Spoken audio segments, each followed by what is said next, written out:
nicer than what we saw yesterday, I think, and even clearer skies as well, thanks to all of that wind kind of pushing through our area. Here's a look at Avila Beach. Right now, we're seeing some more daylight moving into these hours thanks to daylight saving time and some clear skies continuing again as those winds are pushing offshore. But the rest of the country dealing with what's called a bomb cyclone. It's moving through the central U.S. and it's bringing blizzards, floods, hail, and extreme wind to the area. Hurricane force winds, in fact, in those blizzard conditions, creating some dangerous conditions, stranding thousands. Blizzard warning in effect for 7 different states throughout the U.S. Other parts are dealing with flood warnings and high wind warnings throughout that area. We'll be tracking that throughout the night. Back here at home, though, those peak wind gusts, not quite hurricane force, still 70 miles per hour at Santa Rosa Island. Over the last 24 hours, Lompoc Hills reaching close to that, 66, 60 in Montecito Hills.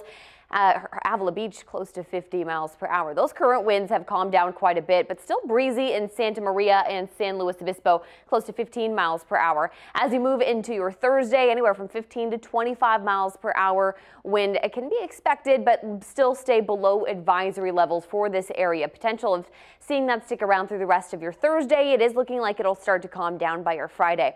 Wind advisory still in place for LA and Ventura counties, but we're still hanging on to that high surf advisory for both San Luis Obispo and Santa Barbara counties. Those breakers anywhere from 10 to 13 feet and some local sets up to 15 feet. Again, that's sticking around until noon tomorrow.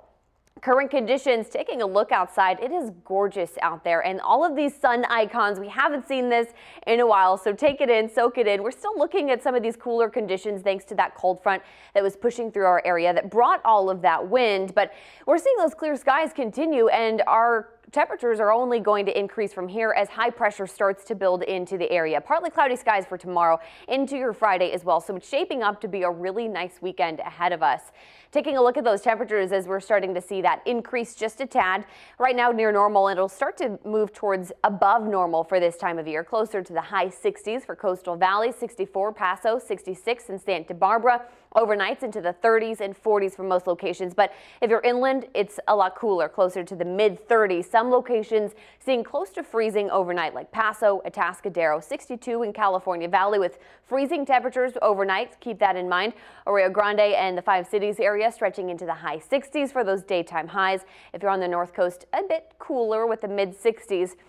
5-day forecast is looking mild, and you don't see a rain icon in sight. That will return, though, eventually after we get to enjoy these mid-70 temperatures. Taking a look at San Luis Obispo on Sunday, 74 degrees. That's looking pretty good for us, but we're talking about the return of rain possibly by March 19th or March 20th, and it's looking like that rain could stick around through the rest of the month if long-term models are correct. I'll send it back to you guys.